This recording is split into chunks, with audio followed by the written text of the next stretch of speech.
Hello dear students, welcome back. तो ये हमारा सेकंड लेक्चर है वायरल एमसीक्यू सीरीज़ का, जिसके अंदर की ज्योग्राफी जो है हमने स्टार्ट करा है। ठीक है, तो एज़ यू ऑल नो कि आपको जो है जो भी आप एग्ज़ाम फिल कर रहे हो, लाइक हिमाचल के अंदर जो अभी एग्ज़ाम निकले हैं, पटवारी का है, पंचायत सेक्रेटरी का है, और रिसेंटली अभी अभी जो है आपके कुछ और भी एग्ज़ाम आने वाले हैं। तो उन सभी एग्ज़ाम के अंदर जो जीएस होता है उसका बहुत अच्छा वेटेज होता है। चाहे आप एसएससी और सेंट्रल लेवल पे किसी भी एग्ज़ाम को दे रहे हो तो आपको जीएस देखने को मिलेगा। तो ये उन सभी एग्ज़ाम के लिए जो है वीडियो आपकी यूज़फुल होने वाली है, जिसमें जनरल स्टडी आपसे पूछा जाता है। तो ये हमारा सेकंड लेक्चर है, लेक्चर नंबर 2। मैंने प्लेलिस्ट यूट्यूब पे बना दिया है, आप जाके प्लेलिस्ट में लेक्चर वाइज जो है लेक्चर्स को देख सकते हो। इन्हीं लेक्चर्स में से आपको 101% क्वेश्चन जो है वो देखने को मिलेंगे एग्ज़ाम में, क्योंकि जो भी आपका चैप्टर है उसमें से जितने भी पॉसिबिलिटीज़ हैं क्वेश्चन को बनने के, तो वो हर तरह के क्वेश्चन और एक्सप्लेनेशन के साथ में आपको क्वेश्चन जो है यहाँ पे करवाता हूँ। तो आपके एक्सप्लेनेशन विद क्वेश्चन अगर आप देखोगे तो सारा टॉपिक जो है यहाँ पे कवर हो जाता है। ठीक है, तो आप अपनी प्रेपरेशन को चेक कीजिएगा कि किस लेवल तक आपने अभी तक पढ़ाई करी है। तो अगर कोई बच्चा जो है वो पढ़ना चाहते हैं, तक्षशिला एकेडमी के साथ जुड़ना चाहते हैं और अपने प्रिपरेशन को और अच्छा और इफेक्टिव बनाना चाहते हैं, तो हमें जो है आप कॉल कर सकते हो इन दिए गए नंबर्स के ऊपर। हमारा ऑफलाइन सेंटर जो है वो रामपुर बुशहर के अंदर है। ठीक है, तो ये सारे कोर्सेज जो है यहाँ पे प्रोवाइड किए जाते हैं। So let's go. तो आज का जो टॉपिक है, सेकंड टॉपिक, वो हमारा होने वाला है ऑन द बेसिस ऑफ जो आपका अर्थ इंटीरियर टॉपिक है एंड लॉन्गिट्यूड लैटिट्यूड, और जो इस तरह के क्वेश्चंस जो है बनते हैं अर्थ से रिलेटेड, तो उसके ऊपर क्वेश्चंस होने वाले हैं। तो फर्स्ट क्वेश्चन आपकी स्क्रीन पे ये है, आप आंसर कर सकते हो मुझे कमेंट बॉक्स पे कि कितने आपने सही आंसर करे हैं और कितने जो हैं आपने गलत करे हैं आंसर। तो सारे जो है लास्ट में एक साथ टोटल नंबर ऑफ क्वेश्चन 30 होंगे। 30 क्वेश्चंस का आप मुझे डिटेल एक साथ बता देना। ठीक है, कितने आपने सही करे, कितने गलत करे। Okay, so question number first is which latitude divides the earth into northern and southern hemisphere. Simple से शुरू करते हैं, थोड़ा टफ की तरफ जाएंगे। तो पृथ्वी को जो है उत्तरी और दक्षिणी गोलार्ध में विभाजित करने वाली बोलते हैं अक्षांश रेखा कौन सी है। तो हमारे पास दो तरह की रेखाएं होती हैं अर्थ सरफेस के ऊपर, देशांतर रेखाएं और अक्षांश रेखा। तो यहाँ पे ये बोल रहा है कौन सी अक्षांश रेखा है जो नॉर्थ और साउथ हेमिस्फीयर में डिवाइड करती है। बहुत सिंपल, दैट इज़ आपका इक्वेटर। अगर हम बात करें रेखाओं की, तो ये वाला जो आपको डायग्राम दिख रहा है, इसके ऊपर आपको देखने को मिल रहा है कि कुछ जो वर्टिकल जो लाइंस हैं सरफेस के ऊपर, इनको बोलते हैं लॉन्गिट्यूड्स, और ये जो आपके हॉरिजॉन्टल लाइंस हैं इनको बोलते हैं लैटिट्यूड्स। लैटिट्यूड और लॉन्गिट्यूड में कुछ फैक्ट्स इंपॉर्टेंट ये है बेटा कि जो लॉन्गिट्यूड्स होते हैं वो नॉर्थ और साउथ हेमिस्फीयर, नॉर्थ और साउथ जो पोल है उन पोल्स पे आके मर्ज हो जाते हैं, यहाँ पे मिल जाते हैं, वो संतरे की तरह ऊपर जैसे इकट्ठे हो जाते हैं, है ना। और लेकिन अगर हम बात करें लैटिट्यूड्स की, तो लैटिट्यूड्स जो है पैरेलल होते हैं, वो एकदम एक दूसरे से पैरेलल इक्वल डिस्टेंस पे होते हैं। ये अगर हम इसके डिस्टेंस की बात करें तो ये 69 माइल्स जो है आपको देखने को मिलेगा दो कॉन्जिक्यूटिव लैटिट्यूड के बीच में। तो दो जो लैटिट्यूड्स होते हैं इनके बीच जो आपको जो अक्षांश रेखाएं हैं दो, इन दोनों अक्षांश रेखाओं के बीच की जो दूरी होती है ये 69 माइल्स होती है या फिर 111 किलोमीटर होती है। तो ध्यान देना ये, तो मतलब हमारे पास लैटिट्यूड का इस्तेमाल किया जा सकता है अक्षांश रेखाओं का, किसके लिए, दूरी को मापने के लिए नॉर्थ और साउथ डायरेक्शन में। सिर्फ हम ईस्ट और वेस्ट में दूरी नहीं माप सकते इन अक्षांश रेखाओं से, लैटिट्यूड से। हम सिर्फ दूरी का हम माप सकते हैं दैट इज़ टुवर्ड नॉर्थ या टुवर्ड साउथ, ये इसका एक यूज़ हो जाता है। और लॉन्गिट्यूड की अगर हम बात करें तो लॉन्गिट्यूड सेंटर में तो मैक्सिमम डिस्टेंस पे होता है जो कि बराबर होता है लैटिट्यूड के। ये सेंटर में जैसे आपको यहाँ पे देखने को मिल रहा है डिस्टेंस, ये वाला इक्वेटर के ऊपर, तो ये तो 69 माइल्स ही होता है। लेकिन ऊपर जाते हुए नॉर्थ हेमिस्फीयर और साउथ पोल की तरफ जाते हुए ये कम होता जाता है ग्रेजुअली। ठीक है, तो इस तरह से हम इसे दूरी तो नहीं माप सकते, लेकिन लॉन्गिट्यूड का इस्तेमाल जो होता है वो टाइम कैलकुलेशंस के लिए किया जाता है। और इन दोनों का इस्तेमाल लॉन्गिट्यूड एंड लैटिट्यूड जहाँ क्रॉस करते हैं तो वहाँ पे हम किसी भी पॉइंट की लोकेशन को फाइंड आउट करने के लिए और लोकेशन को शो करने के लिए जो है इस्तेमाल करते हैं इन रेखाओं का। ठीक है, तो ये कुछ इंपॉर्टेंट फैक्ट्स हैं, इसका ध्यान देना।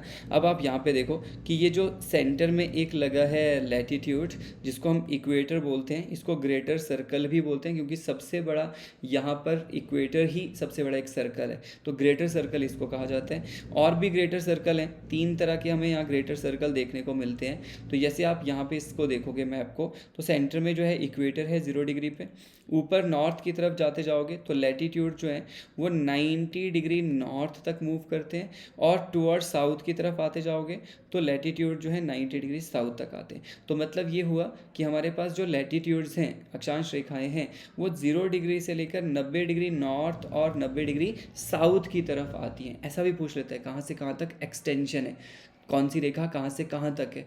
ठीक है, तो अगर हम लॉन्गिट्यूड को देखें तो लॉन्गिट्यूड हमारे 0 डिग्री से शुरू हो रहे हैं। तो यहाँ पे देखो ये वाला लॉन्गिट्यूड, ये 0 डिग्री वाला है। 0 डिग्री लॉन्गिट्यूड को प्राइम मेरिडियन कहा जाता है। अभी मैं सारी चीज़ें यहाँ पे बता रहा हूँ आप सबको, तो दैट मीन्स आगे क्वेश्चन बनेंगे तो आपको आंसर फटाफट करना है। तो लॉन्गिट्यूड जो है वो हमारे पास 0 डिग्री वाला जो लॉन्गिट्यूड है उसको प्राइम मेरिडियन कहा जाता है। ग्रीनविच मीन लाइन भी इसको बोलते हैं।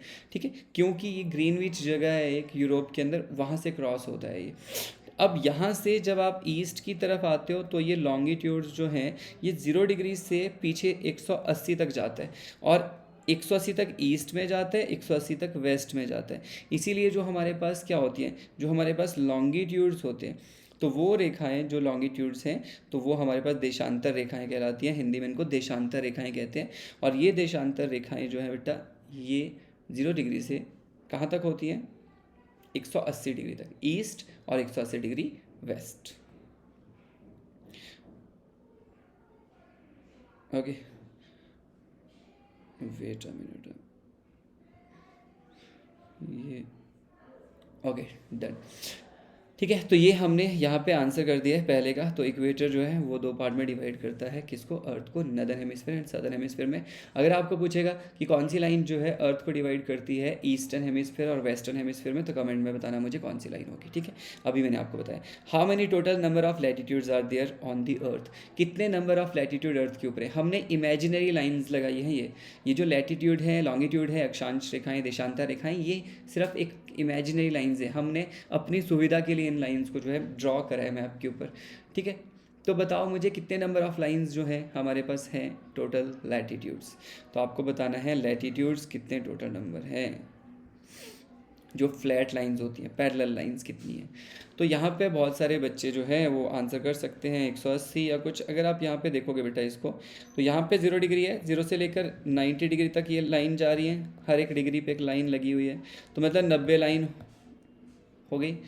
अब नीचे को आप देखोगे टुवर्ड साउथ पोल, तो साउथ पोल की तरफ भी कितनी लाइंस होंगी, दैट इज़ 90। तो मतलब नॉर्थ पोल की तरफ भी 90 जा रही हैं, साउथ पोल की तरफ भी 90 जा रही हैं। अब एक चीज़ इंपॉर्टेंट है देखने वाली, दैट इज़ कि जो 0 डिग्री है हम यहाँ पे 1 से काउंट करते हैं, फ्रॉम 1 to 90। तो 1 to 90 तो आ रहा है 90, देन अगेन 1 to 90, 90 आ रहा है, दैट इज़ 180। अब ये जो 180 है टोटल, इसमें आप एक चीज़ देखो कि 0 डिग्री पर भी एक लाइन है, और विच इज़ इक्वेटर।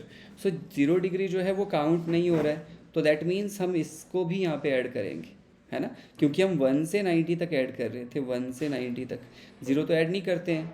तो ये पर ये लाइन तो है, नंबर में ऐड नहीं होता पर लाइन तो है, हम तो लाइन्स ऐड कर रहे हैं। सो यहाँ से लेकर जब आप ऊपर जा रहे हो 90 प्लस नीचे को 90, ये हो गया 180, और हम 0 भी ऐड कर रहे हैं तो ये हो गया 181। लेकिन एक और चीज़ इंपॉर्टेंट है, विच इज़ 0, जब आप 90 डिग्री देख रहे हो, that is not a line, that is a point. 90 degree जो है नॉर्थ हो चाहे साउथ हो, वो पॉइंट है, वो लाइंस नहीं है। तो मतलब ना तो 90 वाला काउंट होगा, ना 90 साउथ काउंट होगा। 90 नॉर्थ साउथ को हटा दोगे 181 में से, तो ये 2 हटेंगे, तो ये आ जाएगा 179। So total number of lines कितने हो गए, लैटिट्यूड 179। ठीक है, तो इस तरह से थोड़ा सा लॉजिकली उसको देखना तो बहुत आसान है।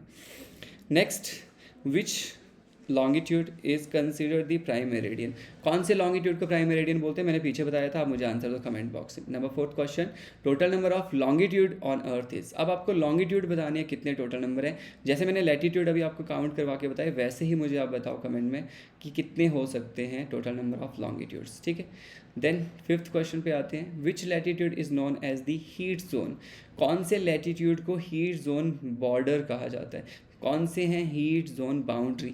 सो अगर आप देखोगे अर्थ सरफेस, तो अर्थ सरफेस पे हीट के बेसिस पे 3 अलग अलग जोन्स बने हुए हैं। ठीक, जब आप देखते हो कि सनलाइट जो अर्थ पे पड़ता है, वो डायरेक्ट सनलाइट जो है वो आपका 2 लैटिट्यूड्स के बीच में ही वेरी करता है।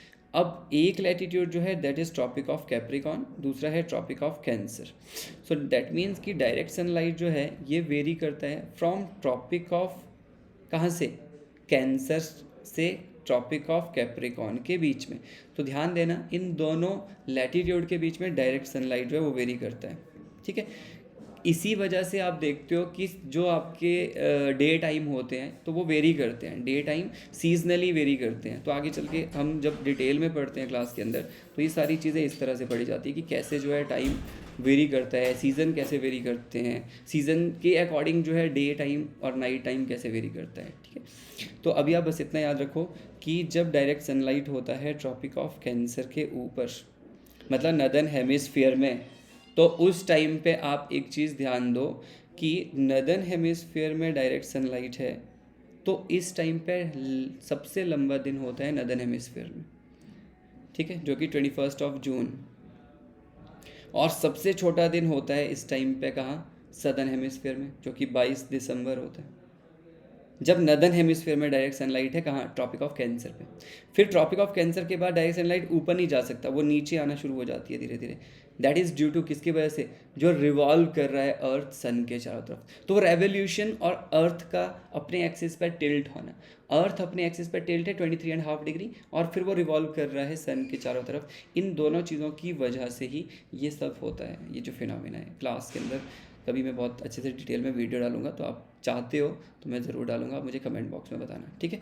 तो अभी जस्ट इतना याद रखो कि 3 जोन बनते हैं बेटा इस वजह से। डायरेक्ट सनलाइट वाला जो जोन होता है उसको बोलते हैं टॉरिड जोन, क्या बोलते हैं उसको, हीट जोन और टॉरिड जोन। उसके बाद 23.5 डिग्री नॉर्थ से लेकर 66.5 डिग्री नॉर्थ तक ये जो वाला जोन है इसको बोलते हैं टेम्परेट जोन। ये साउथ में भी सेम एंगल पे चलता है, टेम्परेट जोन। फिर बचता है 66.5 डिग्री नॉर्थ से 90 डिग्री नॉर्थ और साउथ से 90 डिग्री साउथ, इसको बोलते हैं frigid zone, that is frigid zone, ठीक है। ये जो सर्कल है ये वाला और ये वाला, इसके भी आपको नाम पता होना चाहिए। एक है आर्कटिक सर्कल, एक है आपका Antarctic circle.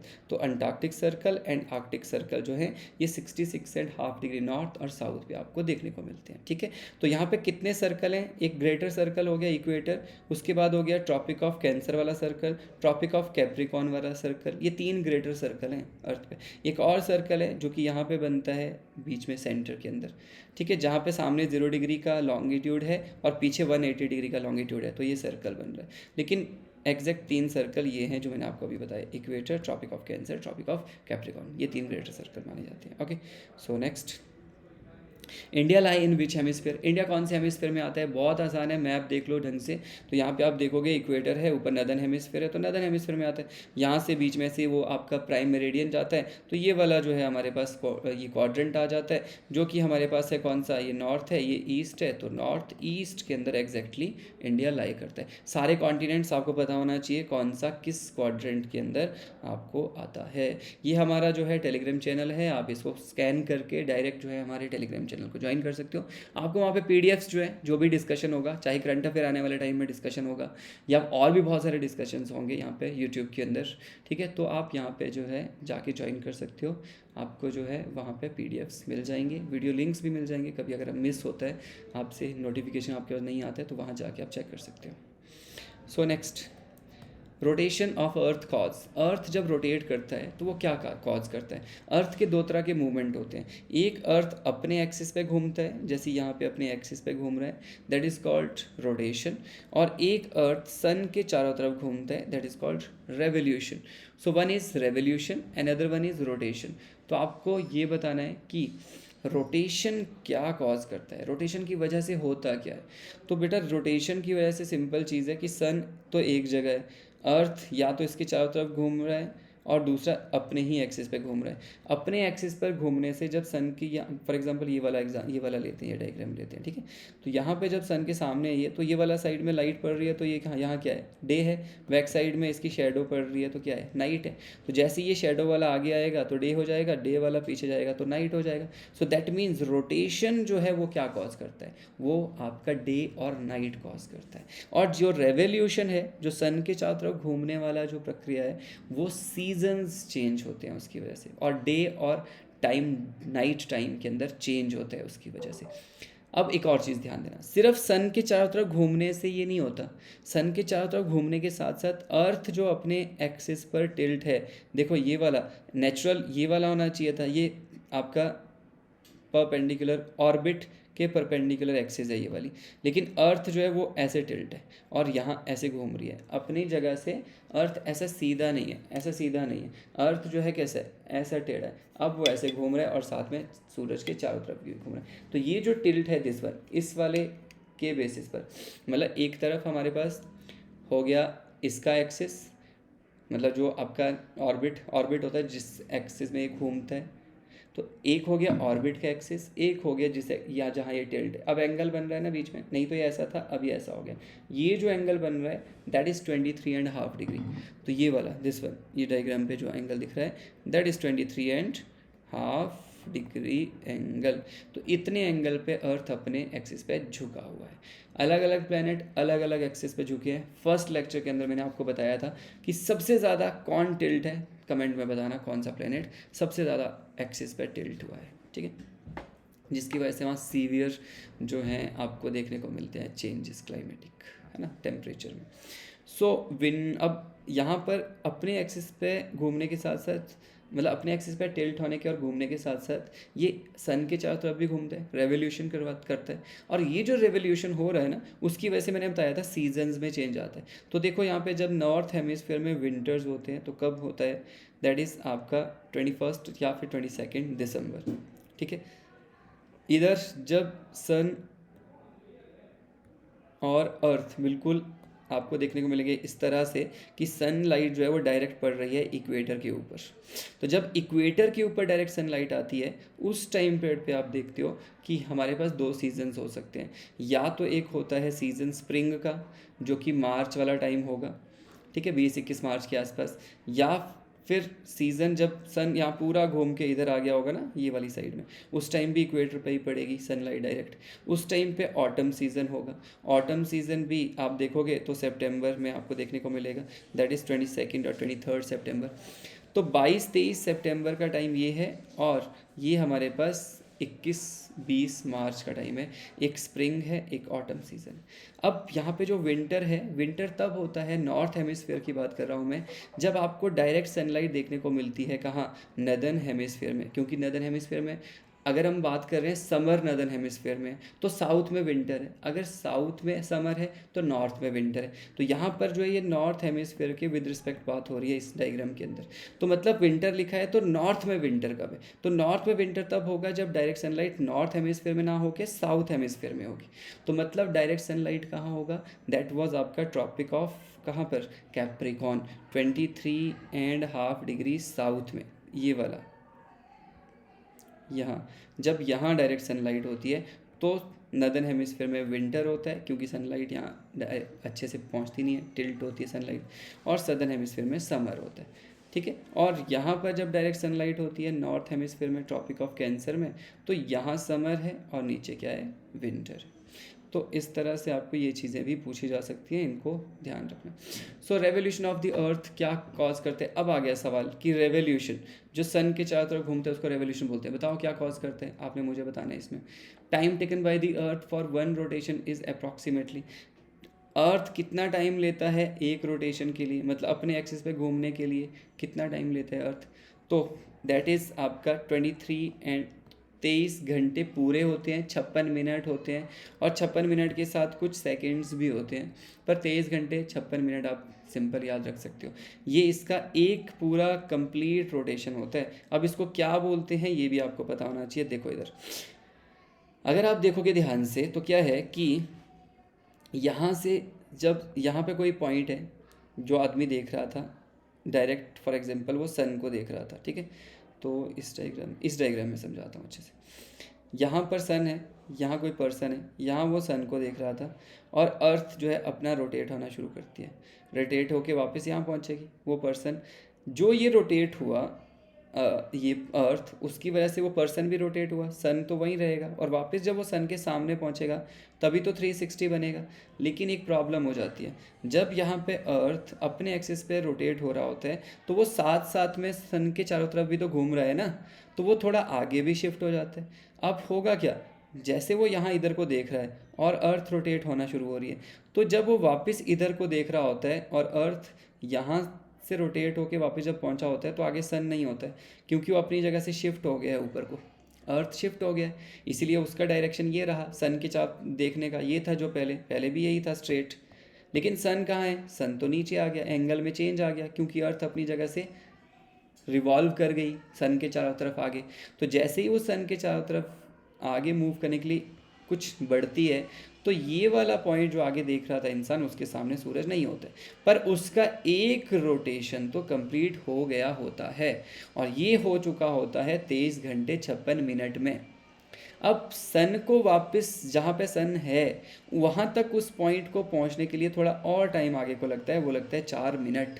So that means कि इस पॉइंट से जब ये घूमती है अर्थ, तो और 1 डिग्री आगे उसको मूव करना पड़ता है। तो मतलब 360 डिग्री घूमने में लगते हैं 23 घंटे 56 मिनट। और इस 360 जो आपका रोटेशन है, इसको बोला जाता है सिड्रल डे। क्या बोलते हैं, नक्षत्रीय दिन। तो एक नक्षत्रीय दिन जो है, सिड्रल डे जो होता है, ये होता है 23 आवर्स 56 मिनट्स। और ये एग्जैक्ट रोटेशन और एग्जैक्ट डे ये होता है। नक्षत्र हमारे जो बनते हैं थे ना, हमारे जो कुंडली और ये सब, वो इसी तरह से बनता है एग्जैक्ट। और आज के टाइम में जो सैटेलाइट्स वगैरह भेजे जाते हैं, वो भी सिड्रल डे के अकॉर्डिंग भेजे जाते हैं, एग्जैक्ट टाइमिंग यही होती है। देन हम जो है वो मानते हैं कौन सा डे, सोलर डे। तो सोलर डे वो होता है जब आप किसी एक पॉइंट पे सन को देख रहे हो स्ट्रेट, फिर अगेन जब आप वापस सन को उसी पॉइंट पे आते हो पहुंच के और उसी तरह से देखते हो, तो वो जो पूरा कंप्लीट रोटेशन हुआ अर्थ का, जो टाइम लिया उसने कंप्लीट रोटेशन में सन से वापस सन तक, उसको बोला जाता है सोलर डे। और एक सोलर डे के अंदर पूरे 24 घंटे होते हैं।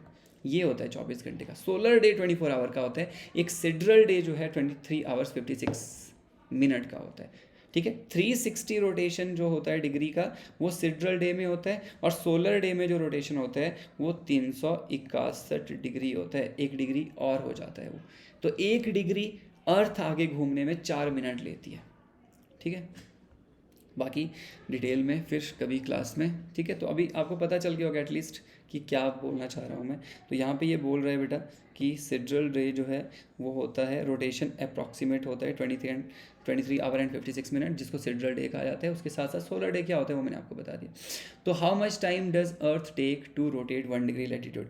अर्थ कितना समय लेती है 1 डिग्री लैटिट्यूड घूमने में। सिंपल सा कैलकुलेशन है, देखो अगर अर्थ जो है एक पूरा रोटेशन 360 डिग्री का है, तो वो पूरा कंप्लीट 360 डिग्री होता है एक सर्कल में। तो अर्थ कितना लेती है, 24 घंटे। 24 घंटे अगर 360 डिग्री में ले रही है, तो आप निकाल दो टाइम आराम से। 1 घंटे में क्या हो जाएगा, 360/24, काटो इसको, तो ये आ जाएगा 15 डिग्री। तो 1 घंटे में 15 डिग्री घूमती है अर्थ। अब 1 घंटे को मिनट में बदल दो, 60 मिनट आ जाएंगे। 1 डिग्री के लिए 15 नीचे आ जाएगा, 15 चौके 60, तो ये 4 मिनट हो गया। तो 1 डिग्री कितना हुआ, 4 मिनट, सिंपल। तो 1 डिग्री रोटेशन में 4 मिनट हो गया।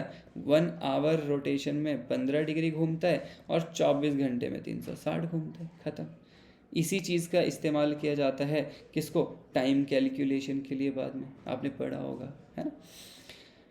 सो नेक्स्ट है Indian standard time is based on which longitude. तो इंडिया का जो स्टैंडर्ड टाइम है ये कौन से लॉन्गिट्यूड के ऊपर बेस्ड है। तो स्टैंडर्ड टाइम्स क्या होते हैं, लोकल टाइम, स्टैंडर्ड टाइम, दो तरह के टाइम होते हैं। लोकल टाइम होता है जो सन की पोजीशन के बेसिस पे निकाला जाता है किसी भी लॉन्गिट्यूड के ऊपर। तो मान लो सन सर के ऊपर है बिल्कुल, तो 12 बजे होते हैं वहाँ पर। किसी भी जगह पे सन ओवरहेड है तो 12 बजेंगे। तो सन की पोजीशन के अकॉर्डिंग, ठीक है, तो जो टाइम किसी पर्टिकुलर लॉन्गिट्यूड पे निकालते हैं दैट इज़ लोकल टाइम। लेकिन अगर हम स्टैंडर्ड टाइम की बात करते हैं तो वो होता है on the basis of standard meridian. जो हमारे पास ग्रीनविच मीन टाइम है, ग्रीनविच लाइन है, तो ये जो ग्रीनविच लाइन है 0 डिग्री वाली, वहाँ पर हम एक बार टाइम लेते हैं। उसी 0 डिग्री लाइन से हम कैलकुलेट करते हैं टाइम किसी भी लॉन्गिट्यूड के ऊपर। ठीक है, तो मान लो हमने यहाँ से कैलकुलेट करा इंडिया का टाइम। तो इंडिया का अगर हम देखें तो इंडिया का मैप तो बहुत बड़ा है। तो इंडिया का गुजरात से लेकर अरुणाचल प्रदेश तक लगभग 30 डिग्री का फ़र्क है। लॉन्गिट्यूड में 30 डिग्री का फ़र्क है इंडिया में गुजरात। यहाँ देख लो इस मैप के अंदर, तो यहाँ से लेकर बेटा यहाँ तक जो लॉन्गिट्यूड्स है ना, तो ये लगभग 30 डिग्री का वेरिएशन दिखाते हैं, 30 डिग्री का। तो मतलब ये हुआ कि पीछे हमने पढ़ा था कि 15 डिग्री 1 घंटा लगाते हैं, तो 15 दूनी 30, तो लगभग 2 घंटे का टाइम डिफरेंस है इसके और इसके बीच में। मतलब अरुणाचल प्रदेश में 2 घंटे जल्दी हो जाते हैं, यहाँ पे 2 घंटे लेट, क्योंकि सन जो है वो ईस्ट की तरफ से हमें दिखते आता हुआ, क्योंकि अर्थ जो है वेस्ट से ईस्ट की तरफ जा रही है, पिछली क्लास में मैंने आपको बताया था। तो जब ये वेस्ट से ईस्ट की तरफ जाती है तो पहले सन के डायरेक्शन में कौन आएगा, ईस्ट वाला आएगा। तो यहाँ पहले सूरज उगेगा, फिर इधर, फिर इधर, इधर, इधर, इधर। तो मतलब यहाँ पर जो टाइम निकलता है गुजरात में, वो ऑलरेडी 2 घंटे पहले हो चुका होता है अरुणाचल प्रदेश में। ये मतलब है 2 घंटे का टाइम डिफरेंस है। कि अगर हम लोकल टाइम निकालें, तो अगर लोकल टाइम के हिसाब से सुबह के 6 बजे हैं अरुणाचल के इस पॉइंट पर, तो यहाँ पे आप देखोगे अभी क्या बजे हैं इस जगह पे, अभी 6 बजने को हैं, यहाँ 4 बजे हैं अभी सुबह के। तो अगर हम इस तरह से टाइम इंडिया में डिस्ट्रीब्यूट करते तो हमारा अलग अलग टाइम होता, अलग अलग टाइम पे किसी टाइम के हिसाब से कहीं से ट्रेन चल रही है, कहीं दूसरी जगह किसी ट्रेन को बज रही है। क्यों? क्योंकि सबका अपना अपना टाइम चलता। इसीलिए पूरे के पूरे इंडिया के लिए एक फ़िक्स टाइम डिसाइड किया गया है, उसी को कहा जाता है स्टैंडर्ड टाइम। तो जो पूरा एक टाइम जोन बनाता है, मतलब एक ही जैसा टाइम पूरे इंडिया के लिए बनाया गया, लोकल टाइम के बेसिस पे नहीं चलते हैं हम। तो हमने क्या करा, एक लॉन्गिट्यूड को माना 82.5 डिग्री ईस्ट में। तो यहाँ पे लॉन्गिट्यूड है एक 82.5 डिग्री ईस्ट साइड, क्योंकि इंडिया आता है कहाँ को, ईस्ट वाले हेमिस्फेयर में आता है। इसलिए जितने भी लॉन्गिट्यूड ईस्ट वाले होते हैं उनको ईस्ट से लिखते हैं, जितने भी लॉन्गिट्यूड वेस्ट वाले होते हैं उनके पीछे वेस्ट लिखते हैं। सिंपल। तो 82.5 डिग्री ईस्ट लाइन जो है वो इंडिया में से जहाँ से जाती है उसको हमने बोला कि यार ये फिक्स है। और यहाँ पर हमने टाइम कैलकुलेट किया 0 डिग्री जो हमारी लॉन्गिट्यूड था वहाँ से, और ये निकलता है 5.5 घंटे का। तो मतलब हम जो हैं ग्रीनविच मीन लाइन और प्राइम मेरिडियन से 5.5 घंटे आगे हैं, क्योंकि हम ईस्ट की तरफ हैं तो हम आगे ही होंगे, वेस्ट वाले पीछे, ईस्ट वाले आगे। ये है इसमें टाइम में सिंपल। तो ईस्ट में हम इनसे 5.5 घंटे आगे हैं, कहाँ से, 0 डिग्री से, ग्रीनविच मीन लाइन से, याद रखना। तो ग्रीनविच मीन लाइन पे अगर 12 बजे हैं दिन के, हमारे हो चुके होंगे शाम के 5:30। ये मतलब है बोलने का। तो वो जो 5:30 हुए वो इस लाइन पे हुए हैं एग्जैक्टली, इसका लोकल टाइम है वो 5:30 होना। और इसी चीज़ को हमने फिर पूरे इंडिया पे अप्लाई करा कि पूरे इंडिया में यही टाइम होगा भाई, सब इसी को मानेंगे। इसको बोलते हैं स्टैंडर्ड टाइम। और इस 82.5 डिग्री ईस्ट को बोलते हैं स्टैंडर्ड मेरिडियन। हमारा स्टैंडर्ड टाइम कितना आगे है ग्रीनविच मीन लाइन से, 5.5 घंटे आगे है। इसको भी याद रखना। एक और चीज़, ये जो स्टैंडर्ड मेरिडियन है ये क्रॉस करती है कौन कौन से स्टेट से, ये भी पता होना चाहिए। लाइक उत्तर प्रदेश से करती है, मध्य प्रदेश से को भी काट रही है, छत्तीसगढ़ को भी काट रही है, और साथ में उड़ीसा को भी काट रही है, और आंध्र प्रदेश को भी काट रही है। तो सिंपल सा याद रखो कितने स्टेट्स को कर रही है, 6 स्टेट्स को। 6 के 6 स्टेट के याद होने चाहिए नाम, ऐसा भी सवाल पूछ लेता है। और एक इम्पॉर्टेंट पॉइंट यहाँ पे आता है मिर्ज़ापुर। मिर्ज़ापुर सिटी आती है यूपी में, तो मिर्ज़ापुर होके क्रॉस करती है ये लाइन इंडिया में, ठीक है। तो इस तरह से इसको याद कर लेना, दैट्स इट। तो नेक्स्ट क्वेश्चन पे आते हैं, why is there a difference in the local time. अब मुझे आंसर आप बताओ कि लोकल टाइम में क्यों डिफरेंस आता है। मैंने बताया था लोकल टाइम किस वजह से होता है, क्यों डिफरेंस आता है, कमेंट बॉक्स में आंसर पक्का बताना। क्वेश्चन नंबर 12 का आंसर क्या होता है ना। तो यहाँ पे इसका एक्सप्लेनेशन है ऑलरेडी, बट आप खुद से आंसर बताना। Question number 13, which line represent change of date. तो बोलते हैं कौन सा लाइन जो है दिखाता है जो अर्थ के ऊपर लॉन्गिट्यूड या लैटिट्यूड है, कौन सा लाइन बताता है कि जिससे आपको ये पता चलता है कि डेट्स में चेंज हुआ, तिथि जो है वो बदलती है। तो इस डायग्राम को ध्यान से देखो, ये आपको बताता है। इस डायग्राम के अंदर आप एक चीज़ देखो, वेट अ मिनट।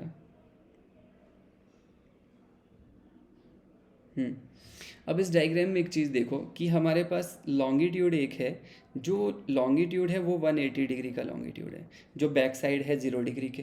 तो ये 180 डिग्री का लॉन्गिट्यूड सीधा नहीं है, ऐसे जिग जैग आपको देखने को मिल रहा है। इसका रीज़न है क्योंकि ये जो लाइन है यहाँ से क्रॉस करने पर आपका डे चेंज हो जाता है।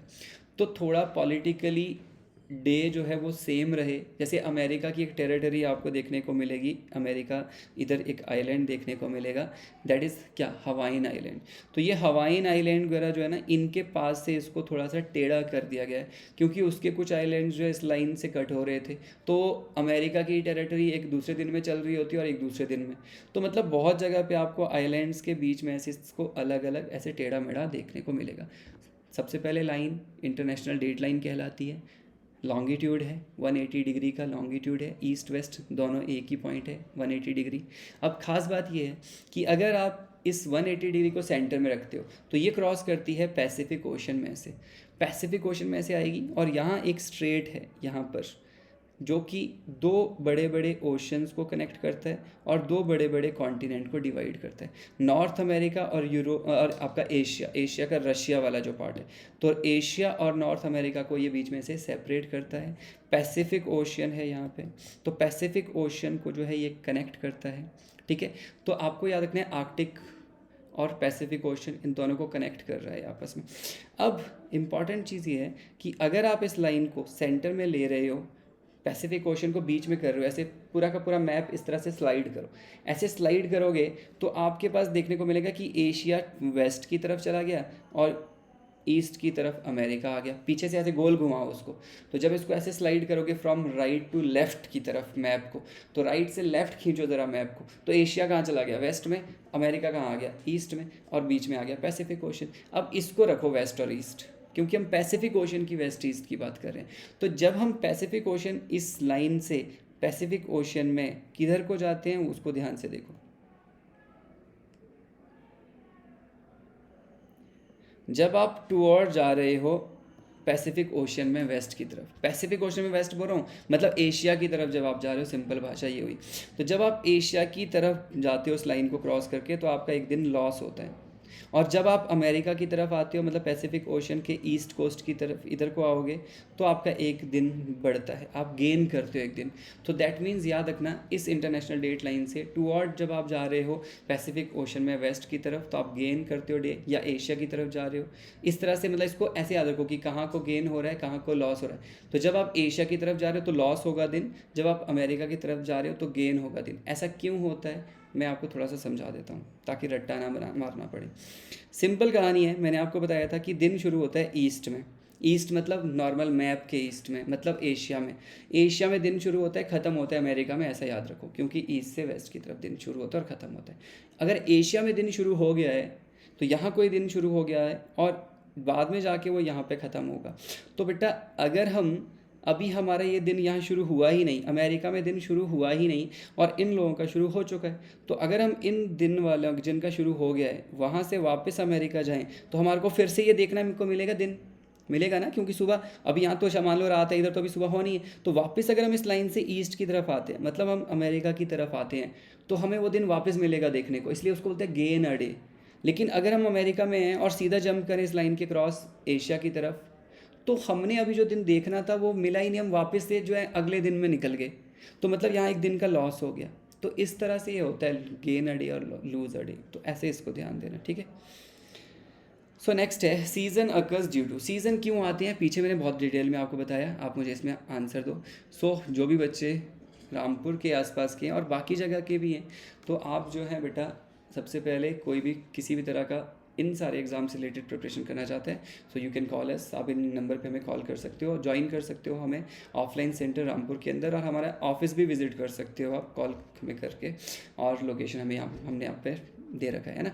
एंड सेकंड थिंग कि जो भी बच्चे ऑनलाइन कुछ करना चाहते हैं, देन हमारा चैनल जो है सब्सक्राइब करके रखो, आने वाले टाइम में आपको जो है बहुत सारी इंपॉर्टेंट अपडेट्स यहाँ पे देखने को मिलेंगी, ठीक है। सो नेक्स्ट जो पार्ट है वो हमारा चैप्टर दूसरा जो है वो शुरू होता है, that is interior of earth.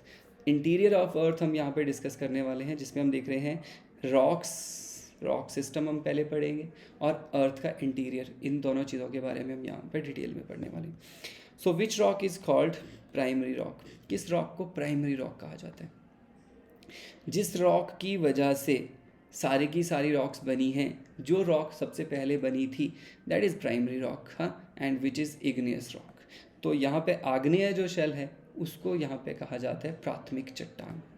Number second, क्योंकि ये ना सबसे पहले बना था, सबसे पहले धरती क्या थी, मैग्मा था, तो सबसे पहले सिर्फ मैग्मा जो है धीरे धीरे ठंडा होता गया, ठंडा होने के बाद वो जमा, जैसे ही वो सॉलिड हुआ, सॉलिड होने पे जो रॉक बनी वो क्या हुआ, लावा के जमने से बनी, और उससे जो जम के बनती है रॉक वो इग्नियस होती है, सिंपल, तो इग्नियस रॉक। अब बोलते हैं granite is an example of, granite एक रॉक है, तो आपको ये पूछ रहा है किसका एग्जाम्पल है ग्रेनाइट, क्या ये एक अवसादीय शेल है, सेडिमेंट्री है, या फिर कायांतरित है, मेटामॉर्फिक है या इग्नियस है या ऑर्गेनिक है, किस तरह का जो है रॉक है ग्रेनाइट, आता होगा आप सबको। अब एक चीज़ बहुत अच्छे से देखना कि ये आपको बहुत ध्यान रखनी है चीज़ें, कि कौन सी जो आपकी रॉक है सेडिमेंट्री और उसका क्या है मेटामॉर्फ, बहुत इंपॉर्टेंट है। टाइप ऑफ सेडिमेंट्री रॉक्स आपको सारे पता होना चाहिए, हर एक सेडिमेंट्री का मेटामॉर्फ पता होना चाहिए। इग्नियस रॉक्स कौन कौन सी है पता होना चाहिए, हर एक इग्नियस रॉक का मेटामॉर्फ क्या होता है पता होना चाहिए। तो आप मुझे बताओ ग्रेनाइट क्या है। Next, coal is type of rock, same वही जो सवाल था, ये कोल एक कैसा रॉक है।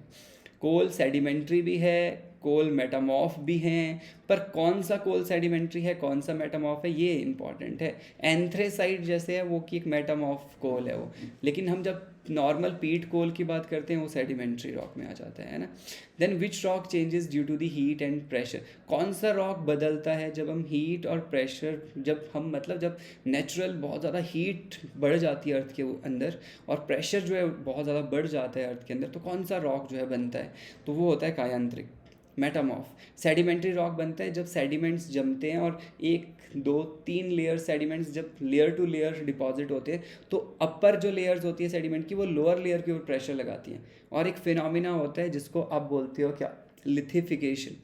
सो ये लिथिफिकेशन जो एक प्रोसेस है जिसमें सॉइल के बीच के जो छोटे छोटे पार्ट जो छेद हैं उनके अंदर या तो पानी होगा या गैस होगा, हवा होगी मतलब, तो जब प्रेशर लगता है ऊपर से तो वो पानी हट जाता है और वो हवा हट जाती है और वो सॉलिड हो जाते हैं। इस प्रोसेस को लिथिफिकेशन बोलते हैं, ये पानी और गैस के हटने के प्रोसेस को और उसके सॉलिड में कन्वर्ट होने के प्रोसेस को, ठीक है। तो मेटामॉर्फ रॉक्स जो हैं ये बनती हैं जब और ज़्यादा प्रेशर और टेम्परेचर बढ़ता है उन्हीं रॉक्स के ऊपर, चाहे वो इग्नियस हो चाहे वो सेडिमेंट्री हो। So earth's outermost layer is called, अब अर्थ का इंटीरियर की बात हो रही है, अर्थ का जो बाहर वाला जो लेयर है उसको क्या कहा जाता है, अर्थ के आउटर मोस्ट लेयर को क्या कहा जाता है, आप मुझे ये बताओ। एंड यहाँ पे हम इस लेक्चर को कंप्लीट करते हैं। आने वाली क्लास में क्योंकि यहाँ पे जो टॉपिक है वो नया शुरू हो जाएगा, that is core earth interior. हम अभी तक जो है वो रॉक्स वाला पार्ट हमने पढ़ा है, लॉन्गिट्यूड लैटिट्यूड और जो चैप्टर था वो हमने कर दिया है। नेक्स्ट जो हम चैप्टर डिस्कस करने वाले हैं that is interior of earth, जिसमें हम पढ़ेंगे कोर क्या है, मेंटल क्या है, अर्थ की अलग अलग प्रॉपर्टीज़ है ना, और साथ में हम पढ़ेंगे प्लेट टेक्टोनिक के कुछ क्वेश्चंस, प्लेट टेक्टोनिक थ्योरी क्या है, ठीक है, तो मतलब कॉन्टिनेंट कैसे फॉर्म हुए इसके ऊपर कुछ क्वेश्चन जो बनते हैं वो हम पढ़ेंगे, ठीक है। तब तक के लिए bye, please do share, like and subscribe.